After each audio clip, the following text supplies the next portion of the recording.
Now for more updates on the ongoing search, we have PCG spokesperson Captain Noemi Cayabyab joining us today via phone. Good morning, Captain. Yeah. Yes, good morning Angela and Sir Angelo. Alright, Captain, hingi lang po kami ng update so far doon po sa ongoing search and retrieval operations po ninyo dyan sa May Taal Lake. Well, as of the moment po, naka-deploy na po yung ating mga team. So they are now currently conducting the diving operations. So sa nabanggit nga po ni Commodore Tevilla, no, so we are now extending from the day zero na ating search area. We are now moving 10 meters papunta po sa kanan para ma-cover po natin lahat. Since yung day zero na location, it is the information that we receive from the link agency. Yes, Captain, ano yung mga challenges na hinaharap ng mga divers natin at saka ng team nyo? Kasi I understand na medyo since sa lupa yung ilalim nitong Taal Lake, medyo murky daw yung tubig.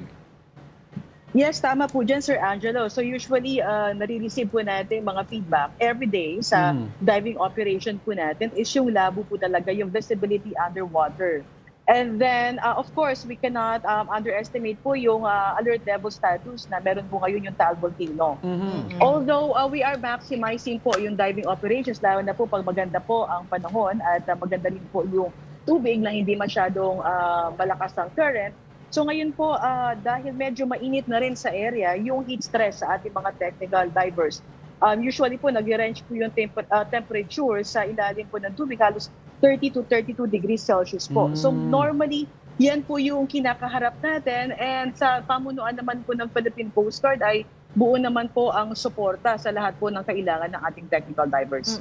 Captain, can you also, perhaps can you also explain to us, ito po mga nababasa po namin sa mga reports na ang ginagamit daw po ninyong methods para po sa inyong ginagawang search and retrieval operation ay itong jackstray search. Can you explain that to us? And ito po ba yung gagamitin po ninyo throughout the search until matapos po kayo?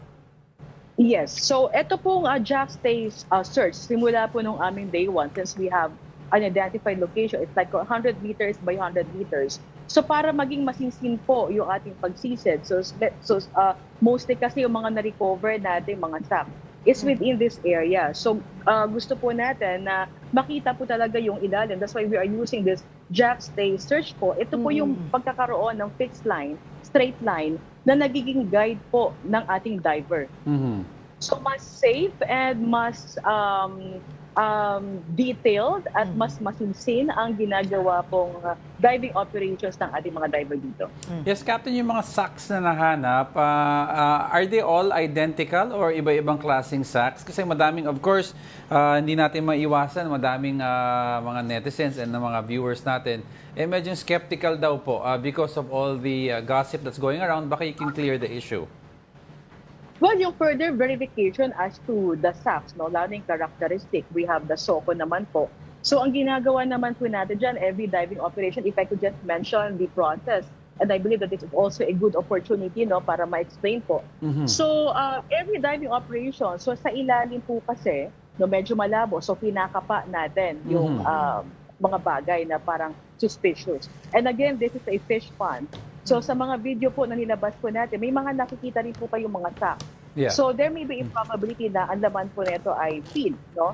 So kinakapa po natin yan, and once na may makita po na parang suspicious na bagay na pwede po makatulong, nilalagyan po natin yan tali and markings para magkaroon po tayo ng guide. And then we inform the lead agency and then the SOCO. And then once we get an approval to get or to retrieve the item, that's the time po na inaakyat natin. But then again, itong sako na po, hindi po natin alam kung gaano po siya katagal sa ilalim ng tubig. Yes. So may mga part na po doon sa butas at medyo nadudurog na po. So imagine po natin with the depth ng ating search area na halos 50 to 70 feet. At kung iaangat po natin yung butas na sako o sira na sako, may possibility po kasi na matatapon po yung laman. So again, our underwater retrieval of the evidences is not just an ordinary collecting of evidence. So iniiwasan po natin na may matapos, and we wanted to preserve the integrity. Etong mga sako na suspicious na maiangat po natin ng kompleto. That's why we are putting the fine mesh net, no, to support habang inaakyat po natin. And once na dumating po siya sa surface, meron naman pong nakaantabay na dyan na mga SOCO. And we automatically and immediately turn over itong na-retrieve po natin just to ensure na na-observe po natin yung chain of custody of evidence. So para clear lang, Captain, no? So pag may sack in question dito na nakikita ng mga divers natin, hindi muna inaangat. Kumbaga parang rini-report muna sa taas kung dapat ba iangat. Tama ba yun, Captain? Yes, tama po. At minamarkahan po natin Okay. yung location. Meron po tayo mga floating device dyan na once we identified itong suspicious object na ito, lalagyan po natin siya ng tali at meron pong floating device sa taas po, yung water surface. Kasi kasama po yung coordinates o yung location kung saan po natin nakita o makukuha itong mga materials na ito. So ganun po ang ginagawa po. Right. At hindi po siya kaagad, and there should be a presence of the SOCO para yung proper documentation po ng lahat na impormasyon na makukuha po natin dito. Well, Captain, while we understand po yung circumstances ng mga possibly na mga evidences under the water na inaangat po natin, hence yung paggamit po ninyo ng mga mesh, ano? Pero ang isa po sa sinasabi daw po dito ni Dr. Fortune, if I'm not mistaken, yung paglatag din ng mga supposedly possible evidences sa lupa na bakit daw po nilatag ng gano'n na possible makontaminate yung evidence. Yes, tayo naman po, we all noted yung mga comments and observation, and that's why we are very particular po ngayon pagdating po sa retrieval and turnover po ng ating mga evidences. It is a goal of the government approach po. Lahat po ng ating search area, meron po dyan mga presensya na iba't ibang ahensya na kasama po natin sa operation na ito. And what do you have to say po dun sa mga taong nagko-question whether the evidence is being planted dito po sa nagiging operation ng PCG? Well, nabanggit nga ni Commodore Tevilla that we cannot please everyone, no? And nakakalungkot yung ganito mga speculations considering with the everyday challenges ng ating mga divers, no? Yung risk in every dive.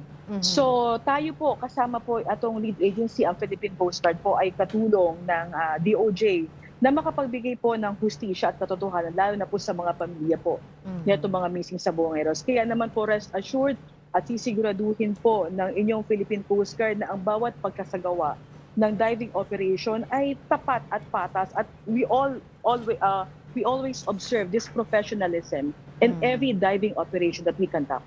And Captain, how much longer pa po yung nakikita niyong possible na itatagal nitong operation ninyo? Yeah, we cannot say as of the moment, Sir Angelo, itong tagal or duration natin. Kasi as of the moment, we are continuously conducting the diving operation hanggang may nakukuha po tayo. At habang wala pong anumang impormasyon o direktiba na ihinto itong operation po natin, ang Philippine Coast Guard po, simula pa naman po ng pagkakaanunsyo ni Secretary Remulla, ay nakahanda na po tayo. So as of now, ongoing po ang ating mga diving operations just to support this undertaking of the lead agency. Para lang din po clear sa ating mga viewers po, Captain, na kanino po ngayon, kanino po tinurn over, I believe this is a collaboration po kasi ng iba't ibang ahensya itong operasyon na to, but kanino po tinurn over ng PCG itong possible evidences to determine kung ito nga po ay human bones or another trash under the water? Yes, lahat po ng objects and materials o yung eto mga sacks po na na-recover po natin, lahat po yan ay turned over na po natin sa SOCO. So pagdating po sa surface, water surface, we automatically and immediately turn over po sa SOCO. And then they are verifying and processing ito pong laman na nakuha po natin. Meron po ba silang binigay na timeline or target date na maibigay po yung possible sagot po, no, tugon doon sa evidence na ito? As of the moment, Ma'am Angela, wala pa po kaming na-receive na anumang information kung gaano po tatagal itong pag-verify po ng mga na-turnover po natin. Ito po, lastly, Captain, yung paggamit po ng ROV o itong remotely operated vehicle, ilan po yung gagamitin natin na ito at ilang areas na po yung paggagamitan nito, if ever? Yes, Ma'am Angela, we will be anticipating the arrival of this underwater remotely operated vehicle ngayong araw. So malaki po ang maitutulong nito sa operation ng Philippine Coast Guard.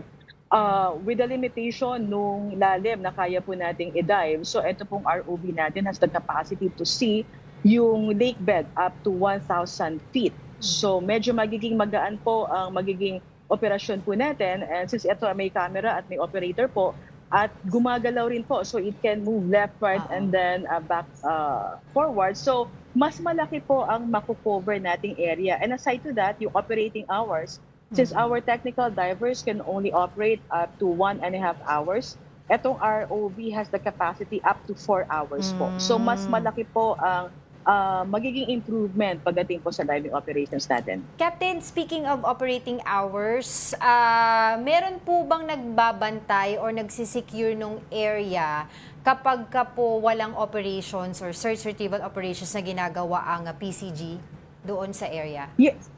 Yes po. Actually, sa staging area po natin, andyan po yung Philippine National Police, andyan po yung Coast Guard. We provide a security personnel, particularly dun po sa search area natin. So, iniiwasan po natin na merong lalapit na maaaring makasira po ng integridad ng ating search area. And lastly, Captain, as of now, do you have any idea, if ever, na may mga new SACs na namarkahan na kahit hindi pa ho naaahon? As of the moment, sa ating pag-uusap, Sir Angelo, ay wala pa po tayong natatanggap. Ongoing pa po ang diving operations. We will check po this afternoon once we receive the complete report from our divers. All right. Thank you very much, PCG spokesperson, Captain Nomi Kayabyab, for joining us today on our program.